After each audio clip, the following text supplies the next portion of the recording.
Вітаю, Дмитро Олександровичу. Добрий день. Я дивилася безліч ваших інтерв'ю, поки готувалася.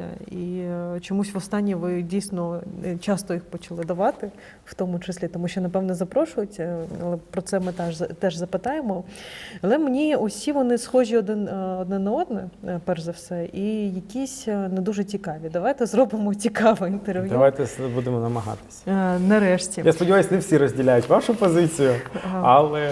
Ну, ми довго сперечалися навіть з редакторами, і чому, і як. І насправді так вийшло, що вирішили записати інтерв'ю після того, як оприлюднили рейтинги минулого тижня, де ви за довірою посіли перше місце, якщо порівнювати із Володимиром Зеленським. Тобто до вас довіри більше, ніж до Володимира Зеленського, завдяки якому ви, в принципі, опинилися у владі у 2019 році. А як ви можете це пояснити, проартикулювати? Чесно, не знаю, я не задаюся цим питанням. Я виходжу з іншого, що треба робити те, що ти повинен робити, і будь-що буде. Я сподіваюся, що на своїй посаді за ці 1,5 роки, поки я працюю, а за великим рахунком, якщо ви згадали про кількість інтерв'ю, то найбільша кількість інтерв'ю в мене була якраз під час виборчої кампанії. Там доходило до того, мій рекорд, якщо я не помиляюсь, 17 інтерв'ю за день. З коментарями, з виступами, тощо. І саме тоді був, мабуть, пік спілкування з журналістами. Але я і до цього багато спілкувався, і зараз намагаюся не втрачати це, тому що, в принципі, ви також можете критикувати, а критика, не дивлячись на те, що вона не завжди подобається, це те, що дозволяє рухатись вперед і помічати свої помилки, різні помилки, на стартовому етапі. Їх можна було б виправляти. Тому, якщо ми говоримо до довіри, я думаю, що це оцінка моєї роботи як голови Верховної Ради. Можливо, як людина, я сподіваюся і на це. Я буду робити і далі так, щоб цей рівень довіри хоча б не падав. Хоча об'єктивно рівень довіри до будь-якої влади, він буде йти по такій спадаючій траєкторії. Це практика, яка не лише в Україні, але й в всьому світі. Ми трохи говорили з вами про історію на початку, і в тому числі про історичні персонажі, які у вас тут є на стінах вашого чудового кабінету. І в тому числі ви сказали, що близьким до вас є Богдан Хмельницький. Я попросила вас провести паралелі з історичним часом. З чим можна порівняти нинішній історичний час, якщо говорити про історію України? Він унікальний, я думаю, тому що якщо ми говоримо про революції, про війни, яких було в історії нашої держави багато, різного рівня, різного об'єму, то 19-й рік в цьому плані був унікальний. Це була революція, але вона була абсолютно мирна, на позитиві. Тому що навіть якщо ми візьмемо з вами за історію сучасної України, то, наприклад, чим вона відрізняється від революції на граніті? Тоді не все суспільство було охоплено тією революцією. Якщо ми порівняємо з вами з 2004 роком, то не дивлячись на те, що вона була безкровною, вона не була абсолютно мирною, тому що були різні табори. Якщо ми з вами говоримо про 14-й рік, 13-14 рік, то Революція Гідності, то це трагічний момент в історії нашої держави. Ми всі добре розуміємо, чому і що за цим пішло далі. Війна, анексія Криму, окупована частина Донецької і Луганської області. То якщо ви підійдете до того, що було в 19-му році, мабуть, такого в історії України, так, щоб одразу, то я й не пригадаю. Тому що це була мирна революція, революція на позитиві і революція, яка охопила майже всю державу. І це була електоральна революція, але фактично всі інші, вони були пов'язані з зміною системи влади. Я зараз не зміною конституційної системи влади, а просто зміною системи. Ви зараз говорите більше про явище, я все ж таки хотіла би поговорити про наслідки цього явища. Ми бачимо в тому числі з того дослідження, яке було оприлюднено, соціологічного дослідження минулого тижня, в тому числі, що Володимир Зеленський став таким розчаруванням для людей. Чи це не є загрозливими? Чи тут не можна проводити паралелі із тим, що відбувалося в історії? Дивіться, в 2019 році було дуже велике сподівання, да? І навіть занадто велике, і завжди, коли швидко не збувається те, на що ти розраховуєш, то більшість людей, вони, знаєте, якось трохи втрачають довіру, надію і все, що з цим пов'язано. Тому я думаю, що це, на жаль, в тій чи іншій мірі. Я також не знімаю відповідальності за те, що і ми всі робимо помилки, тому що ми також всі люди. І я, як голова Верховної Ради, достатньо адекватно оцінюю там події, які відбуваються і в стінах Верховної Ради іноді, і за її межами, те, що дуже часто люблять називати скандальні ситуації. Це теж правда, це теж не додає ні владі, ні інституціям, ні, на жаль, державі. І все це в сукупності, воно впливає на процес сприйняття як влади, тому що якщо ви подивитесь по рівню довіри до всіх інституцій, і до Офісу Президента, і до Кабінету міністрів України, до Верховної Ради, то ми бачимо, на жаль, від'ємну динаміку. Ви згадували про те, що давали безліч інтерв'ю у 2019 році. Давайте будемо відвертими. Ви були тією людиною, яка була голосом Володимира Зеленського, тому що він мовчав більшість часу. І я чомусь пригадую, знаєте, таку історію, тому що ми поговорили трохи про історію, можемо про літературу. Один із моїх найулюбленіших письменників, Набоков, колись хотів стати керівником кафедри в Гарвардському університеті і не став, на жаль. І на закид до заступника керівника цієї кафедри щодо того, що це великий письменник, він сказав, ну так, слон – це також велика тварина, але його не можна призначати директором зоопарку. Чому я ставлю таке питання? Ви політтехнолог за освітою і зараз є таким молодим політиком. Чи ці ролі не заважають один одній? І в якій ви якості себе більше відчуваєте впевнено? Дивіться, якщо ролі будуть одна іншій заважати, це буде роздвоєння особистості. Цього не повинно бути. Да, дійсно, в мене були різні моменти мого життя, і бізнес, і політконсалтинг, і він займав багато-багато років. Я не можу сказати, що не було нічого іншого, да? Були і інші напрямки діяльності, але я це дуже любив. Там майже жодні вибори не проходили, щоб я в них не брав в тій чи іншій якості участь. Якщо ми говоримо сьогодні, то дійсно я політик, і я до цього, в принципі, йшов.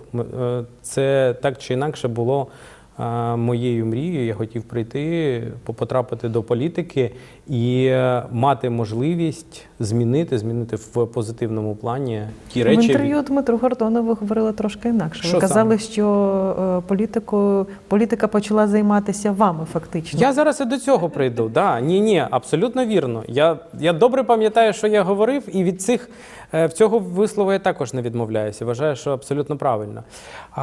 Тому, коли я змінив одну посаду політконсультанта, політтехнолога на позицію народного депутата і голови Верховної Ради, для мене це новий виклик. І я сподіваюся, що я на ньому буду також успішний. Якщо повертатися до вашого питання, дійсно трапилось так, що в моєму житті я до певного часу був впевнений, що я не буду займатися політикою. Прямо на 100%. Мені вистачило, що 16 років не стало батька, він більш ніж плотно займався політикою. До цього точно не прагнула моя мама, до цього і не хотів доєднатися я. Я був впевнений, що я буду займатися бізнесом, я почав працювати з першого курсу інституту. І політика була так, я розумів, що вона є, але точно не моє. А далі вийшло так, як є в прислів'ї, або якщо ти не займаєшся політикою, політика займеться тобою. У мене вийшло так само, і я потрапив 22 роки до цієї течії, до цього вихору, і потроху я в ньому рухався. Але все ж таки як технолог, як політичний консультант, здебільшого. В принципі, так. Да.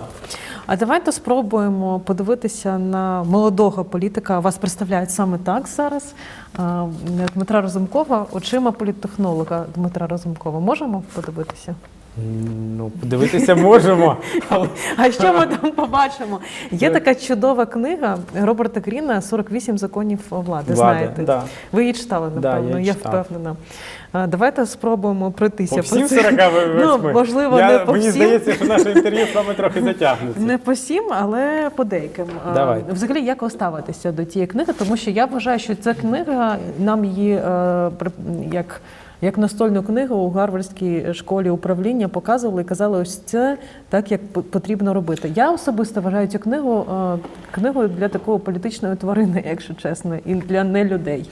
Дивіться, там є правильні речі. Причому давайте розрізняти. Тоді давайте візьму 3 позиції. Дмитра Разумкова технолога, Дмитра Разумкова політика, Дмитра Разумкова людина. Супер. Якщо ми з вами говоримо про 48 законів влади, дійсно, з точки зору політконсультанта і політтехнолога, там дуже багато речей, які правильно описані і запропоновані там можливим кандидатам. Але, як показує практика, все ж таки, я про це говорив, не сприйміть це як там намагання сподобатись. Я чесно вірю в те, що політик і людина – це повинні бути, не дивлячись ні на що, дуже тісно пов'язані особистості. Тому що якщо у вас є розрив між політиком і людиною, то це рано чи пізно призведе до краху вашого як політика.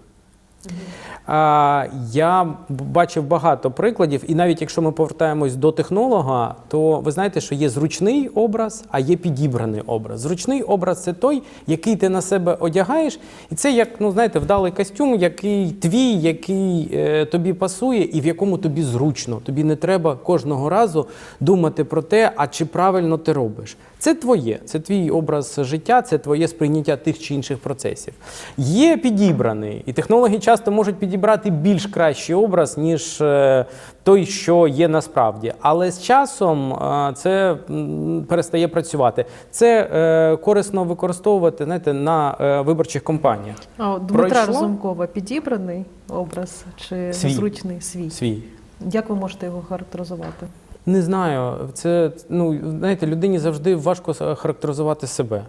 Якщо б в мене він був підібраний, я б провів аналіз, виходячи з точки зору політтехнолога. Де плюс, де мінус. Мені важко зараз говорити про свій образ, тому що це я.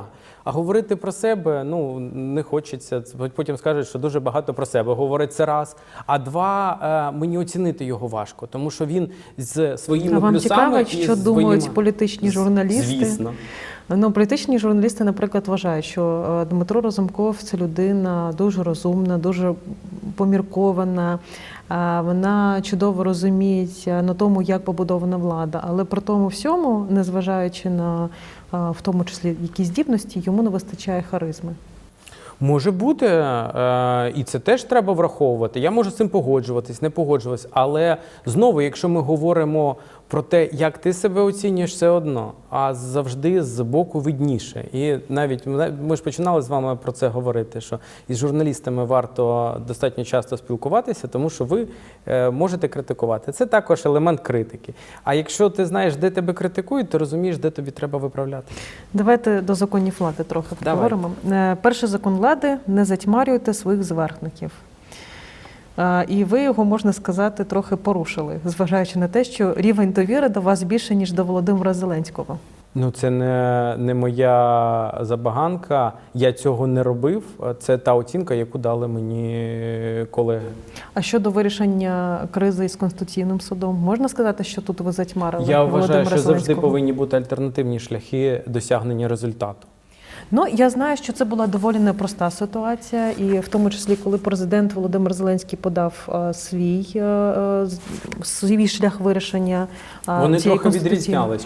Чому це були різні законопроекти? Тому що, я хотіла би продовжити так. І ви подали альтернативний законопроект, і в тому числі було обговорення на фракції, і де Володимир Зеленський вам закинув, а можливо, ви мене б ставили до відома того, що ви плануєте робити, тому що він не знав, що буде якийсь альтернативний альтернативний законопроект щодо вирішення конституційної кризи? Це не був альтернативним законопроектом, це був інший законопроект. Позиції, які були відображені в законопроекті Володимира Олександровича, вони в деякій мірі відрізнялися від того, що було запропоновано Верховною Радою. І це не був альтернативний до президентського в повному розумінні слова. Якщо ми говоримо про шляхи виходу, то вони також відрізнялися в одному і в іншому випадку.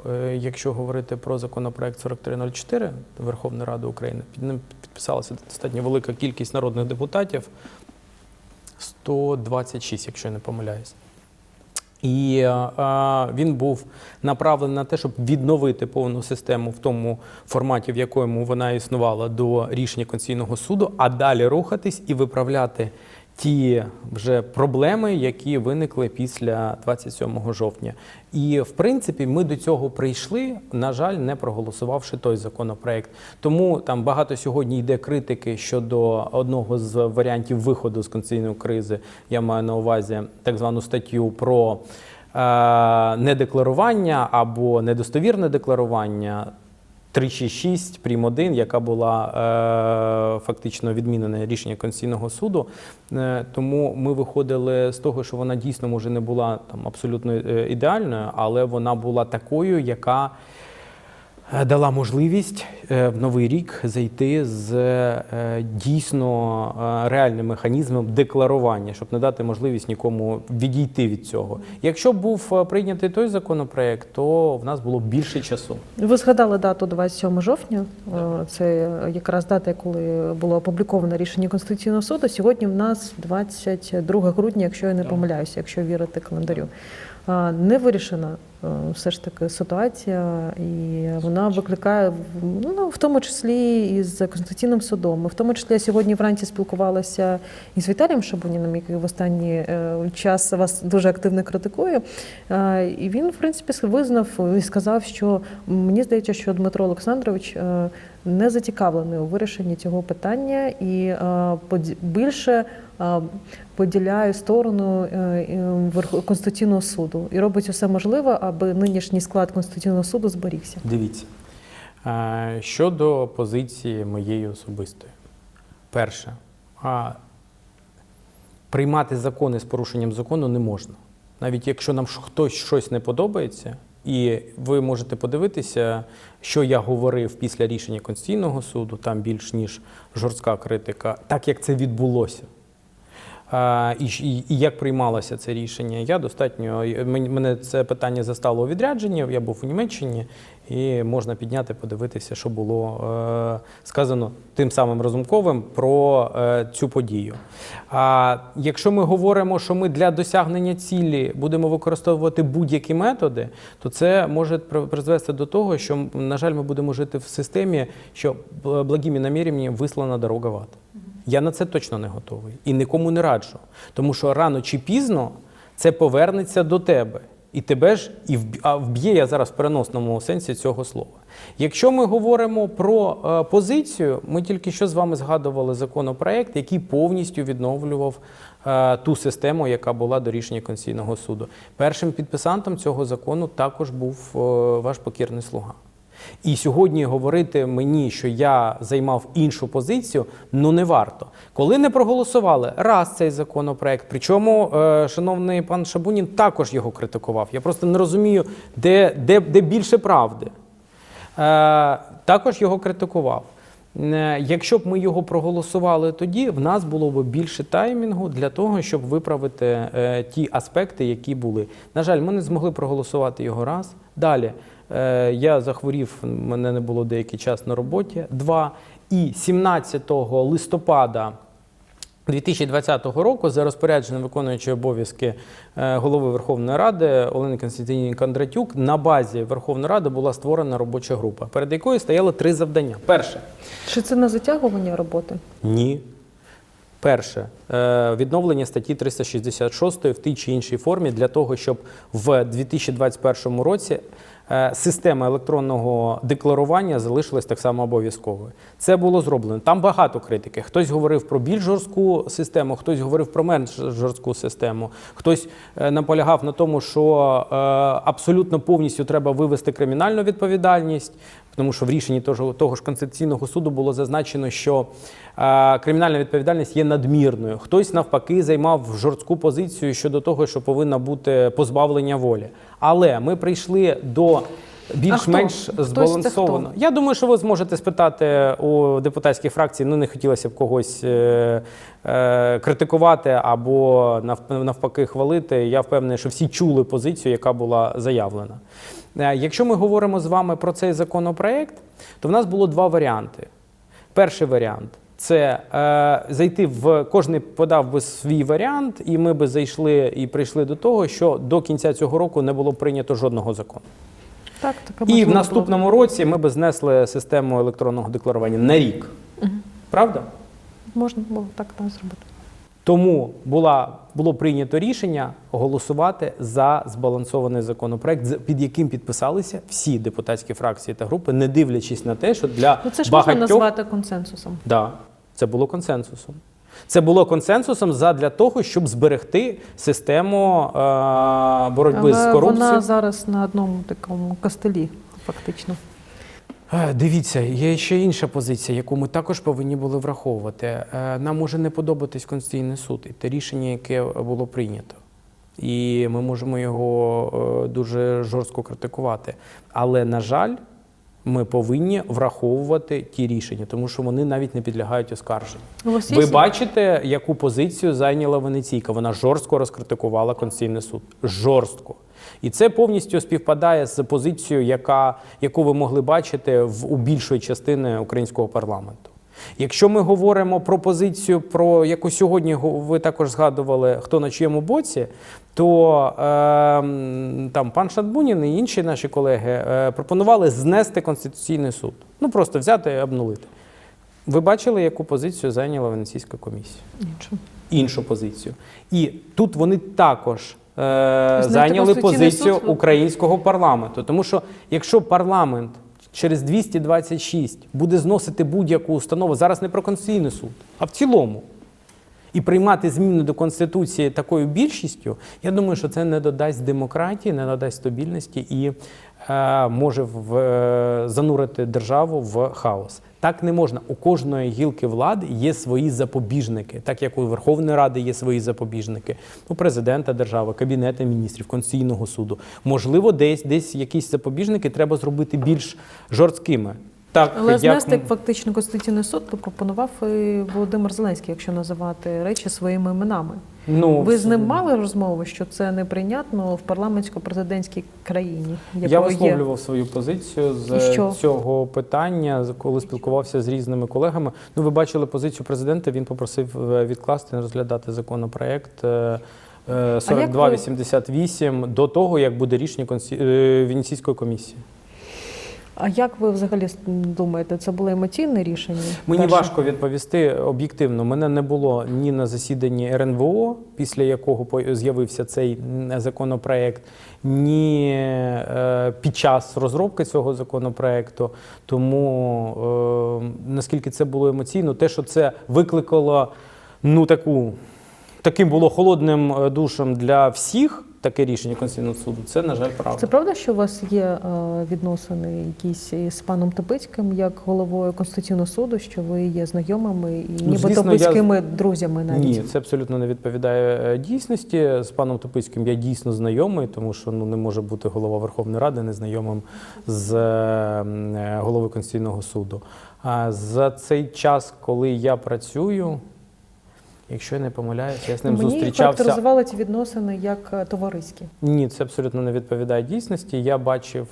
Я зустрічався з головою суду чи 2, чи 3 рази. Але ми постійно знаходимося в режимі листувань, оскільки ви бачите, наскільки швидко працює Конституційний суд за останні 1,5 роки і багато подань іде, а Верховна Рада також висловлює свою позицію з цього питання. То, що я не знаходжусь в дружніх або там близьких якихось стосунках, це точно правда і це не відповідає дійсності. І ця історія з Конституційним судом, вона посилила конфлікт по лінії Зеленський-Разумков? Я не розумію, про який конфлікт ви говорите. Якщо ви говорите про ситуацію з Конституційним судом, я думаю, що всі зайняли державницьку позицію. Закон другий. Не надто довіряйте друзям, учіться використовувати ворогів. Друзі, вороги Дмитра Разумкова – це хто? Ой, ворогів не так багато, а друзів зараз вистачає.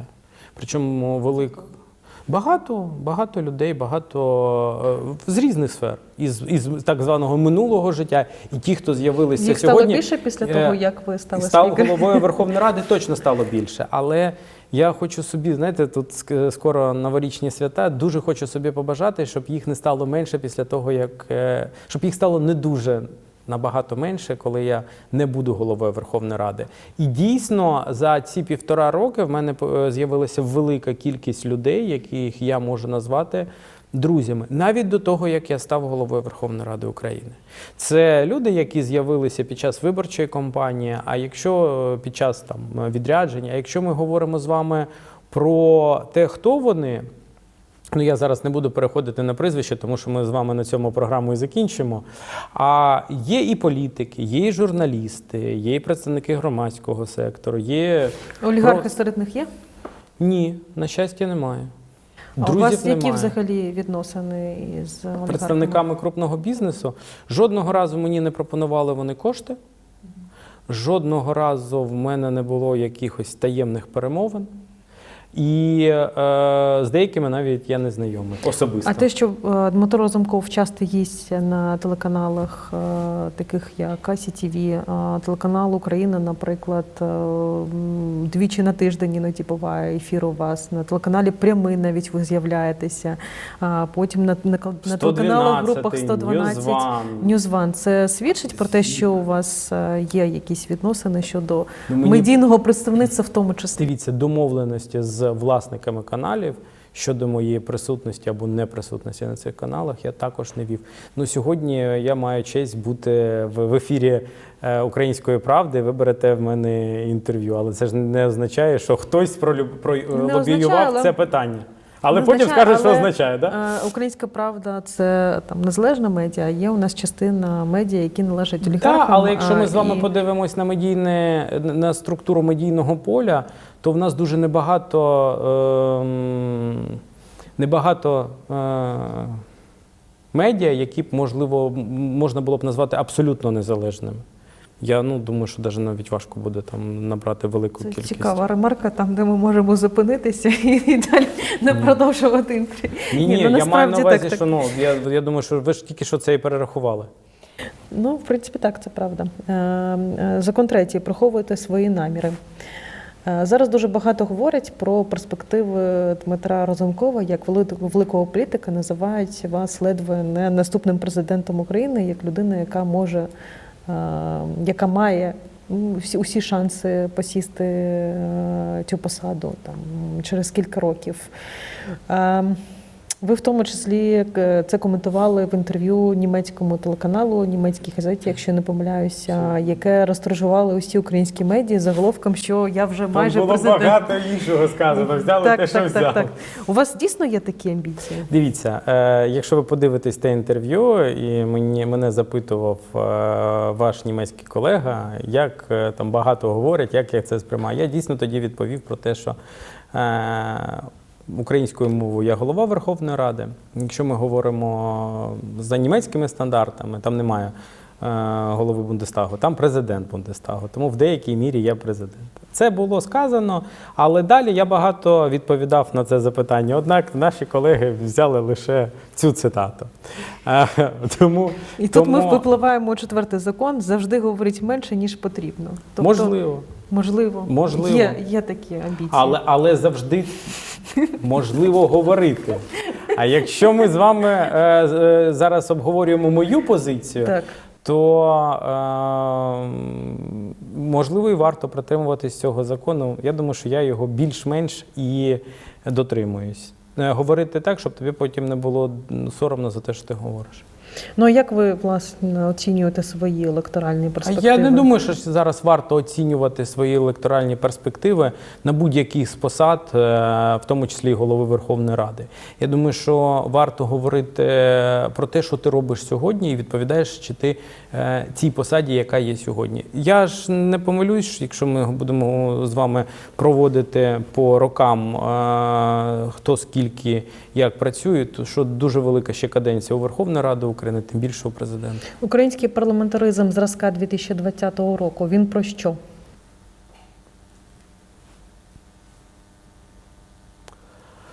Року він, мабуть, про ковід.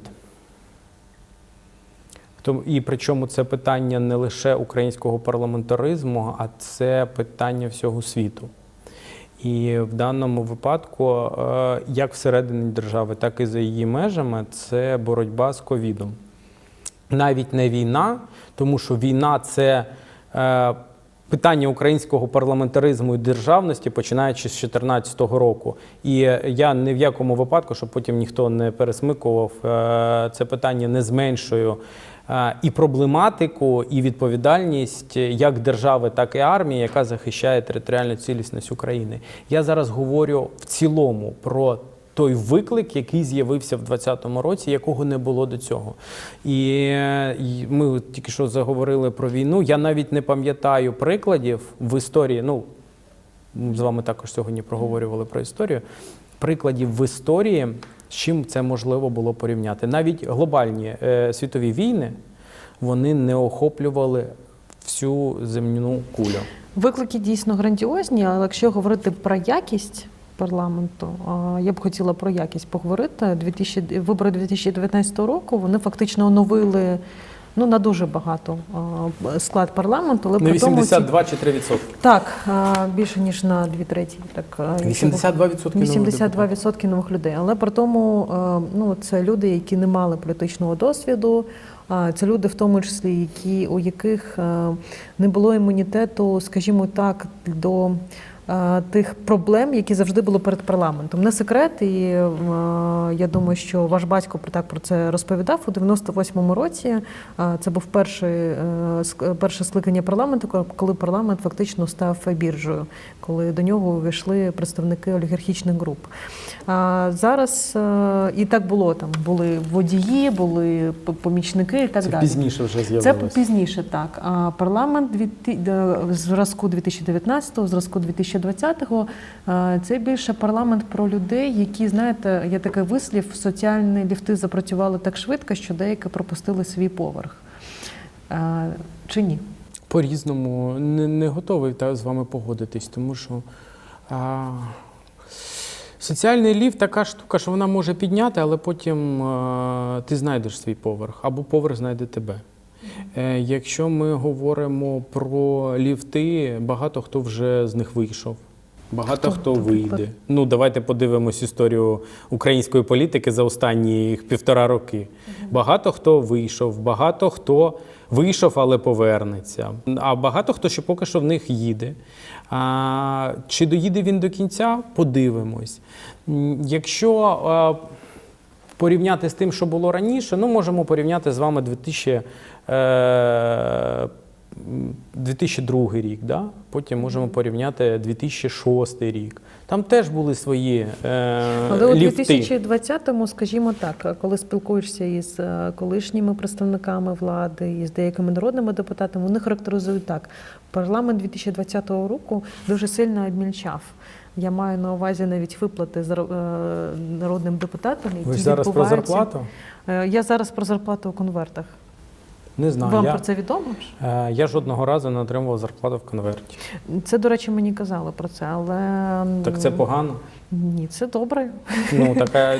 Я думаю, що інші не повинні отримувати. Про вас так казали, але більша частина депутатів, в тому числі монобільшості, отримує зарплату в конвертах. Тоді це корупція. Якщо це корупція, в нас правоохоронні органи і антикорупційні, які повинні це фіксувати і відповідно реагувати. Тут не має бути різниці. Це представник більшості, меншості, інших якихось політичних сил. Тут повинен бути закон один для всіх. Правда. Дивіться, я вам доведу, що я так вважаю. От давайте подивимось на мою роботу в стінах парламенту. Мене можуть не любити, мене можуть любити, але всі говорять, що я рівний по відношенню до всіх.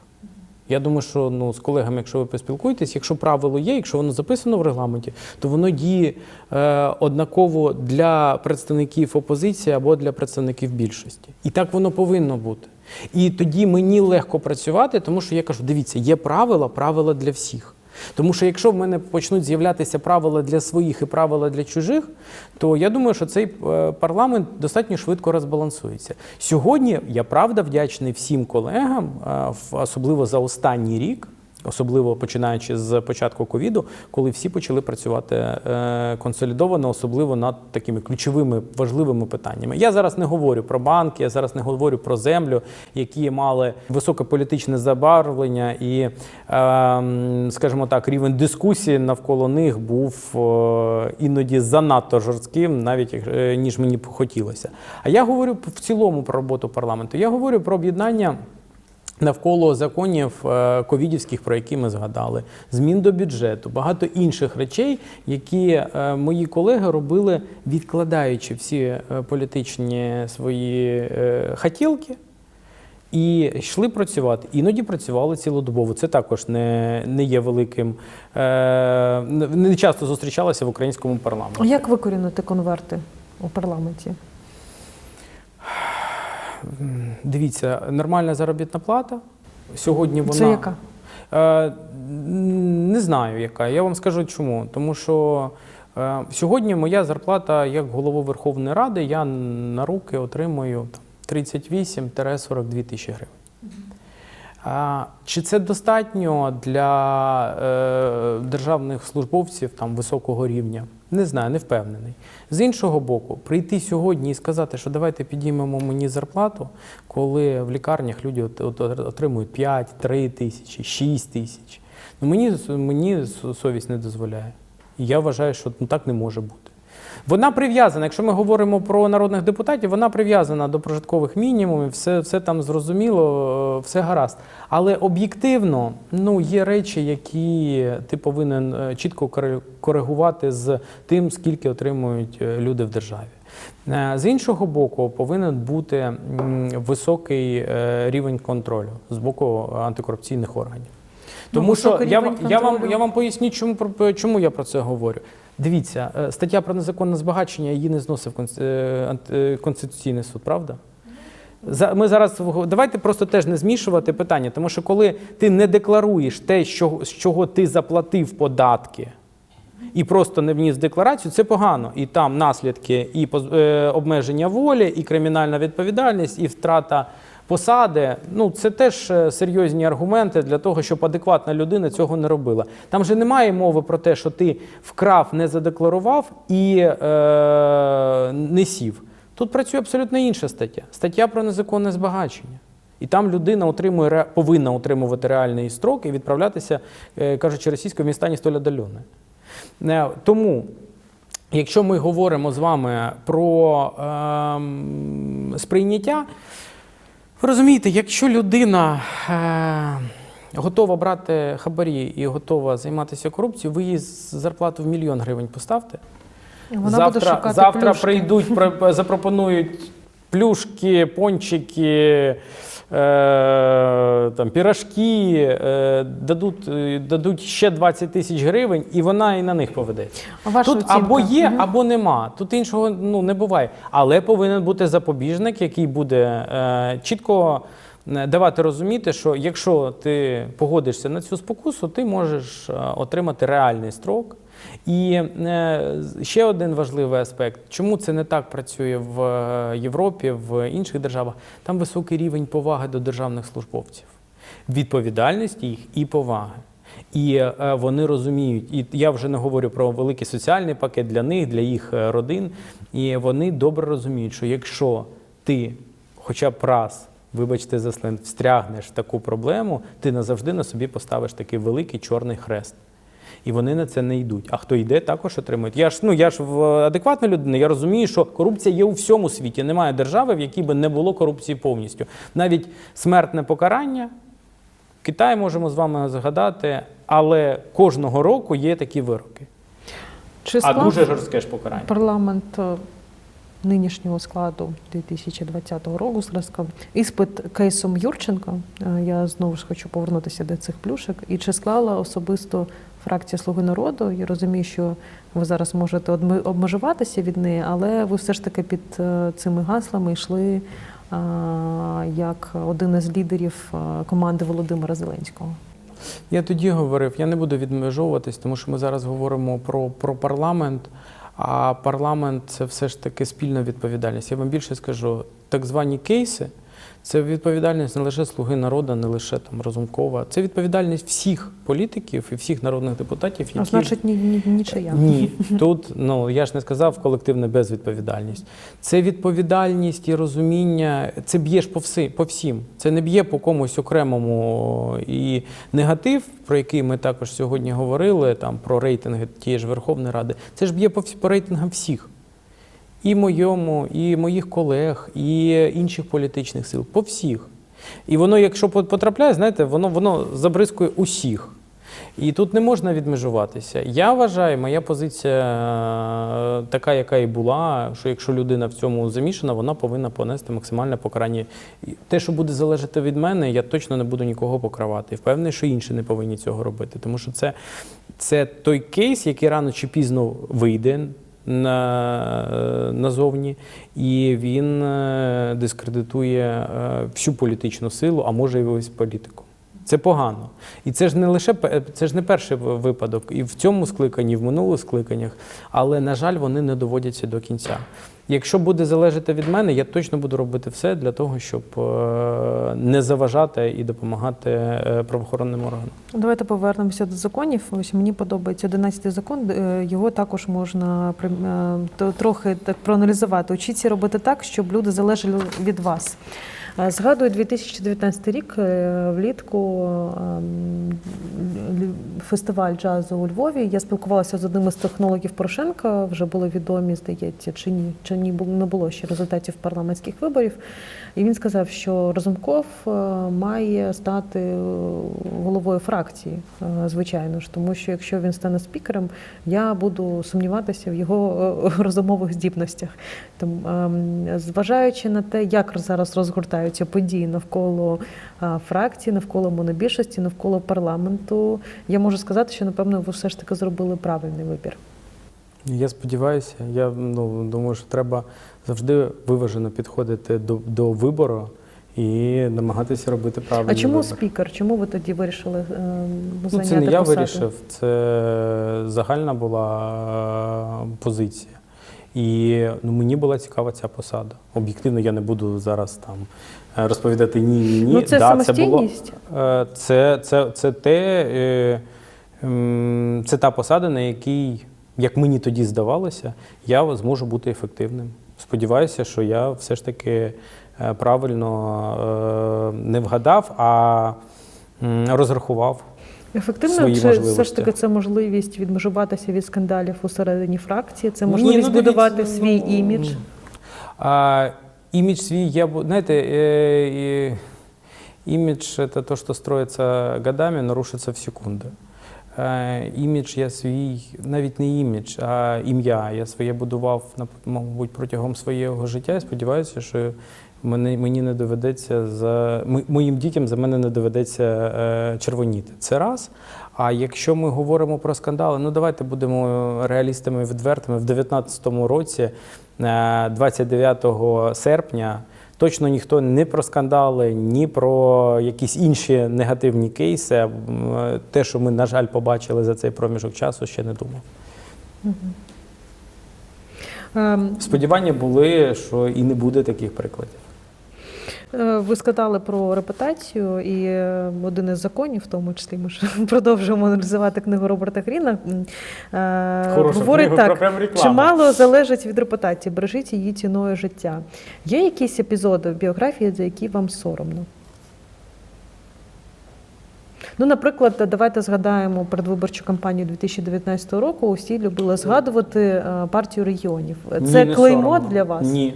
Можете пояснити, чому? Поясню. В партії регіонів, як і в будь-якій іншій структурі, було багато достойних професійних людей. В партію регіонів я потрапив в 2006 році, коли партія регіонів була в опозиції.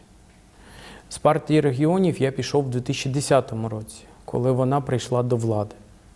Я за це не отримав ні посад, ні фінансових якихось плюсів. Я отримав досвід. Як говорить один мій колега, все, що не приносить гроші, називається досвідом. Тому я Мені точно не соромно. Мені на той момент було жалко людей, які пройшли такий же шлях, а потім вони стали непотрібні. Коли там в 2010 році змінилася влада, багато тих, хто був в опозиції, був з правильними морально-етичними позиціями, з цілями, з якими йшли багато років, вони потім були відсунуті на задній план. І це погано, але за це соромно точно не мені, тому що не я це робив. А щодо кейсу із Сергієм Тігіпком? Я багато років працював з Сергієм Леонідовичем, з великою повагою до нього ставлюся. Думаю, що це той проміжок часу, який мене навчив багато чого, що я працював в різних іпостасіях на той час. Я був і керівником протоколу, я був і, якщо ми говоримо про сильну Україну, я не був керівником секретаріату Київської міської організації. Я працював безпосередньо в штабах Сергія Леонідовича, тому я не розумію, за що мені також повинно бути тут соромно. З точки зору Дмитра Разумкова як політтехнолога, Сергій Тігіпко – це вдалий проект чи ні? Зважаючи на те, що це людина, яка не може отримати, і, скоріше за все, не отримує посади у найближчому майбутньому. Через те, що дуже-дуже запізно вивезла із потягу під назвою «Партія регіонів» і Віктор Янукович. Дивіться, я думаю, що, по-перше, Тігіпко – це не проєкт, це людина. Якщо ми говоримо з вами про вдалий чи невдалий, можемо взяти і поділити на різні кейси, тому що не буває єдиного кейсу всього життя. Так? Або про нього можна говорити лише через великий проміжок часу. То 10-й рік показав 13.02, якщо я не помиляюсь, з фактично відсутнього рейтингу на початку виборчої кампанії. Це вдалий кейс? 100% вдалий. Сильна Україна на той момент, коли вона будувалася, вона була дуже цікавим проєктом, в гарному розумінні. Я не люблю говорити на партії проєкти, але в тому випадку це була достатньо незвичайна історія, і мені шкода, що вона свого часу пішла в літо. Були інші, у будь-якого політика є дні перемоги, є дні поразки. Як буде називатися партія Дмитра Разумкова? Я не знаю, я поки жодними партійними проєктами не займаюся. Я навіть на цих виборах місцевих не приймав участь. Це перші вибори, коли я не приймав участь у виборчій кампанії. Угу. А до цього... А чому так сталося? Мені було чим тут зайнятися, колеги займалися. Ви абстрагувалися? Виборчою кампанією. Ні, я ж кажу, мені було зайнятися чим на місці голови Верховної Ради. Але як політтехнолог можете подивитися на результат, знову ж таки, своїх колег з партії «Слуги народу»? Вони кажуть, що для них вибори – це перемога, більшість, частина суспільства інше вважає, що це абсолютна поразка, як для людини. Перемога 100% була в 2019 році, двічі. Якщо ми говоримо про ці вибори, проміжок часу, коли будь-яка політична сила знаходиться при владі, він негативно впливає на її рейтинг. Це факт. Чи все було зроблено? Думаю, що ні. Тому що не буває так, що ідеально, щоб все було зроблено. Є прорахунки, так, є і перемоги, колеги.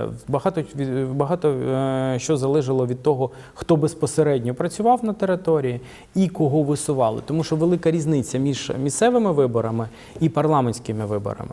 І, да вибачить мене колеги, якщо все ж таки парламентські вибори – це телевізор і загальні мас-медіа, то місцеві вибори – це безпосередньо люди, які можуть дойти, достучатись, пояснити позицію і отримати підтримку виборця. Але все ж таки, я можу сказати, що для більшості це велика поразка, і поразка особисто Володимира Зеленського. І всі кажуть про те, що цими виборами і цим результатом, фактично ми говоримо про початок кінця «Слуги народу», президентства Володимира Зеленського. І мені б тут, напевно, хотілося б почути, Чи не відчуваєте ви те, що опинилися заручником цього становища? Тобто та політична сила, яка свого часу привела вас до влади, зараз тягне ваш рейтинг, в тому числі донизу? Тому що ви все одно асоціюєтеся із Володимиром Зеленським. Будь-яка влада, вона все рівно асоціюється з владою, а я сьогодні є також частиною цієї влади. Хоча об'єктивно весь парламент, не дивлячись на це опозиція чи влада, це також влада. Тому що дуже часто, ви бачите, ми приймаємо рішення консолідовано в стінах Верховної Ради. Якщо ми говоримо про те, відчуваю, чи я себе заручником, ні, не відчуваю. Я намагаюся працюю достатньо багато, тому, знаєте, на це намагаюся не звертати уваги. З колегами, вони роблять свою роботу. Якщо ми говоримо про вибори, це лише частина нашої спільної роботи. Якщо ми говоримо про роботу Верховної Ради, то ви бачите і рішення, які приймаються, і кількість голосів, яка за них віддається. Показовим був, наприклад, бюджет, коли за нього проголосувало 226 народних депутатів України від більшості, вкотре підтвердивши існування коаліції. Або монобільшості. Чому ви так особисто були проти кандидатури Юрія Вітренка на Міністерство енергетики? Я говорив про це. Я думаю, що сьогодні непроста ситуація в державі. Я не говорю, що він не міг отримати як бізнесмен ці кошти, які йому передбачалися в якості бонуса за виграш в арбітражі. Але якщо ми говоримо, дивіться, ми сьогодні всім розповідаємо про те, що треба затягнути пояси. І об'єктивно треба, тому що ми бачили, як проходить цей рік, наскільки важкий буде бюджет наступного року. Ви бачили і заяви міністрів, і депутатів щодо освіти, медицини, оборони, безпеки, багато інших галузей, які також потребують сьогодні кошти. І одне питання, коли ти бізнесмен і ти отримуєш ресурс, який тобі передбачений за твою роботу. А друга ситуація, коли ти йдеш на державну службу. Тобто всі там, багато ж небідних людей прийшло до Верховної Ради України. В тому числі і я, мені на життя, моїй родині вистачає. Вистачало, я розумів, що я не буду отримувати тут той дохід, який я можу отримувати за межами Верховної Ради України. Але кожен для себе приймає позицію і обирає, чи ти йдеш на державну службу для того, щоб зробити те-то, те-то, те-то, і ти будеш отримувати менше. Або ти залишаєшся в бізнесі, це теж вибір. А поєднувати ці дві речі, я не думаю, що це правильно. Нас би не зрозуміли, тобто там прийти потім до лікарні. Я буквально в той самий день був на ефірі на «Плюсах», і були дві медсестри з міста Києва. Мені повезло, що вони мене не спитали, як я до цього ставлю, що одні отримують там 300 тисяч, 500 тисяч, 170 мільйонів. Причина лише в цьому? Чи те, що Юрія Вітренка називають ймовірним прем'єром навесні 2021 року? Ймовірного прем'єра призначає Рада. Але ми знаємо, як це формується в Офісі Президента. По-різному це формується, і голосування дуже часто це підтверджують. Це повинна бути спільна позиція монобільшості, якщо вона буде, або коаліції, як це було раніше, потім відправляється до президента, президент вносить цю кандидатуру, і лише після цього голосується. І давайте не забувати, що не можна поміняти просто прем'єра.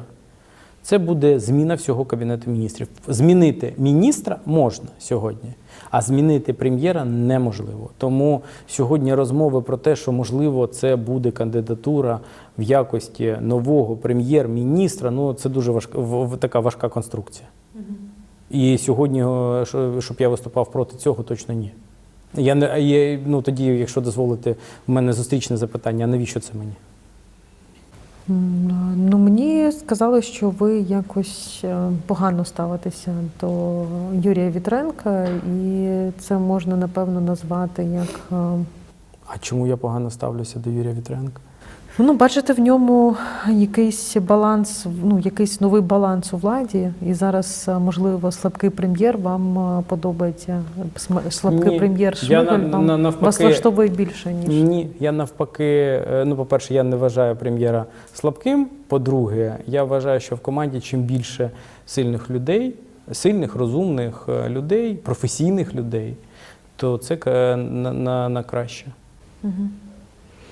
Володимир Тут точно не питання якоїсь особистої позиції. Володимир Зеленський зараз залежить від спікера Дмитра Разумкова? Ну, я не думаю, що хтось від кого залежить.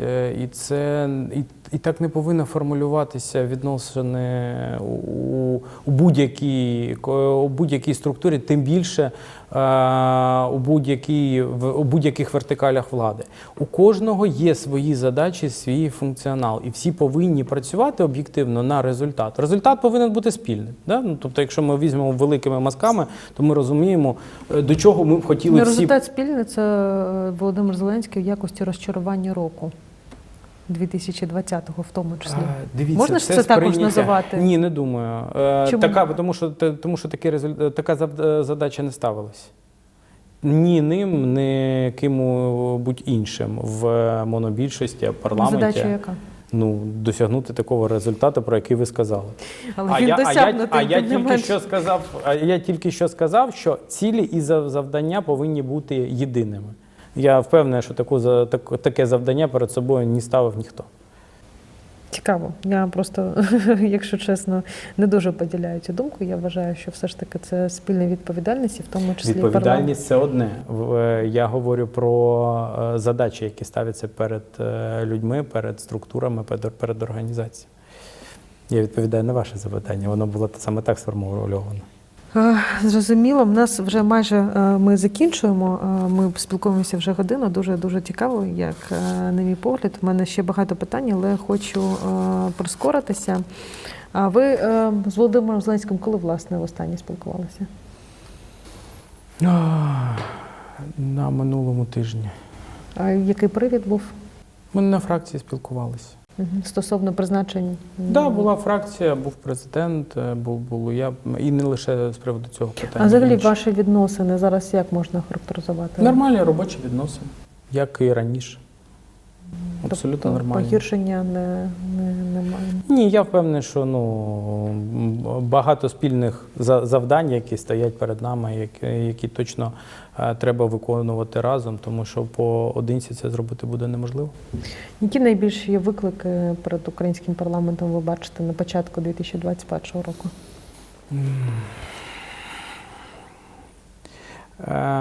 Фінансово теж важке становище, і пов'язане з цим ковід, і, можливо, третя хвиля, про яку сьогодні вже почали говорити, я маю на увазі так званий вже британський ковід і багато інших речей. Спільна відповідальність і спільне завдання, яке буде стояти, і свою зону відповідальності ми точно виконаємо, це вакцинація. Це забезпечення системи охорони здоров'я всім необхідним.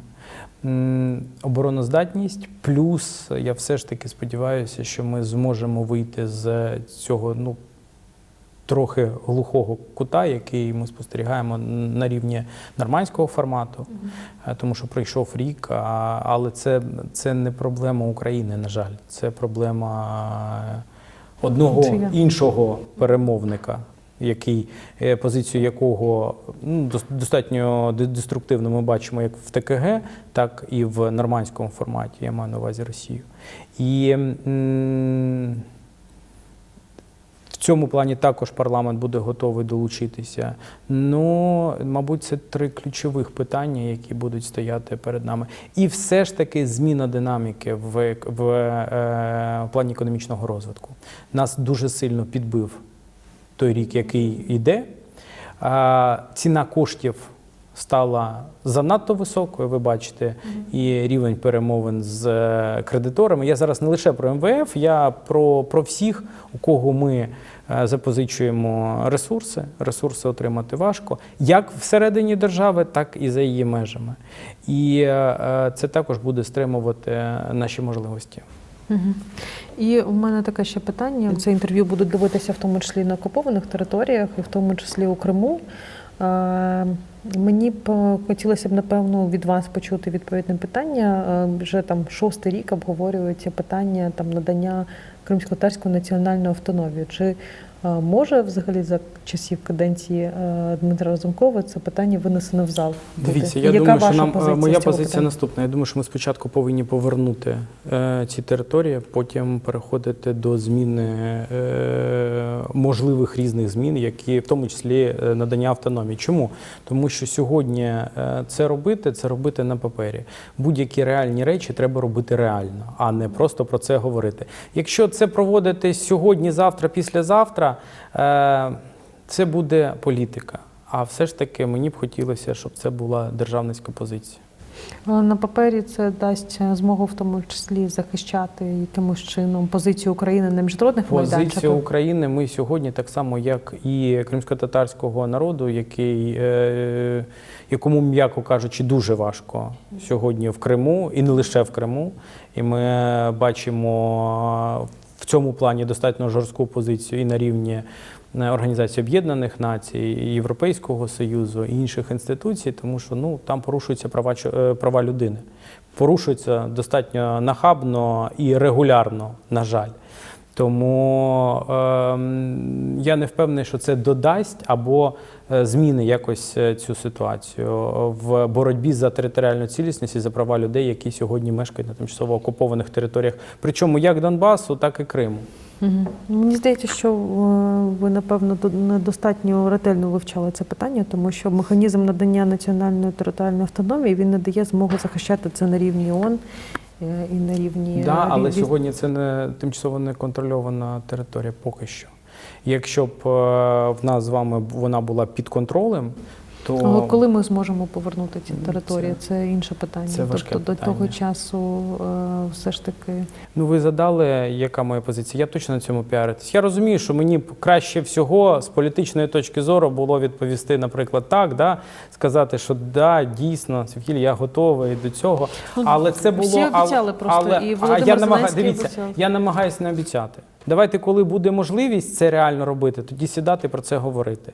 А пообіцяти вам, знаючи, що це не відбудеться через півроку, через рік, це і вас не поважати себе. Дякую.